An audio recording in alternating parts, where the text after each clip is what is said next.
দর্শক, এই মুহূর্তে বিএনপি চেয়ারপারসন বেগম খালেদা জিয়ার গুলশানের বাসভবন ফিরোজার সামনে আছেন সিনিয়র রিপোর্টার মিরাজ হোসেন গাজী। সরাসরি তার সঙ্গে কথা বলবো। মিরাজ, বেগম খালেদা জিয়া কয়টা নাগাদ বাসায় পৌঁছাবেন, সেখানকার পরিস্থিতি আমাদের জানাবেন। নাদিয়া, বিএনপি চেয়ারপারসন বেগম খালেদা জিয়া 7টার দিকে গুলশানের যে বাসভবনের উদ্দেশ্যে রওনা দিয়েছেন। উনি এভার কেয়ার হাসপাতাল থেকে কিছুক্ষণের মধ্যে এখানে আসবেন এবং আপনারা নিশ্চয়ই দেখতে পাচ্ছেন এখানকার পরিবেশ। বিএনপির বিভিন্ন পর্যায়ের নেতা কর্মী সমর্থকরা তারা কিন্তু এরই মধ্যে গুলশানের এই বাসভবন যে ফিরোজা তার সামনে এসে সমবেত হয়েছেন এবং ছাত্রদল, যুবদল সহ অন্যান্য যে অঙ্গ সহযোগী সংগঠনের নেতাকর্মীরা আছেন তারাও কিন্তু এরই মধ্যে এসেছেন।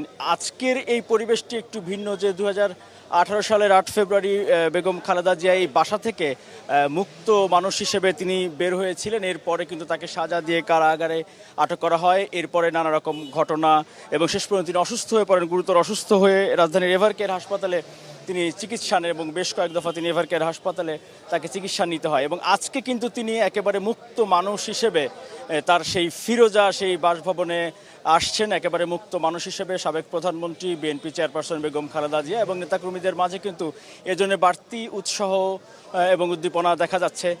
যদিও আসলে এইটি আনুষ্ঠানিকভাবে সেভাবে কিন্তু প্রচার করে বা ঘোষণা দিয়ে কোনো রকম কর্মসূচি আজকে এখানে নেই, তারপরেও আমাদের গণমাধ্যমের খবরগুলো দেখে নেতাকর্মীদের অনেকেই তারা এরই মধ্যে এই গুলশানে যেই বাসভবন বিএনপি চেয়ারপারসন বেগম খালেদা জিয়ার ফিরোজার সামনে এসে সমবেত হয়েছেন এবং আইন শৃঙ্খলা রক্ষাকারী বাহিনীর সদস্যরা অন্যান্য দিনের চেয়ে, অন্যান্য সময়ের চেয়ে এখন আজকের পরিস্থিতি কিন্তু একেবারেই ভিন্ন। পরিবর্তিত পরিস্থিতিতে বেগম খালেদা জিয়া যেমনি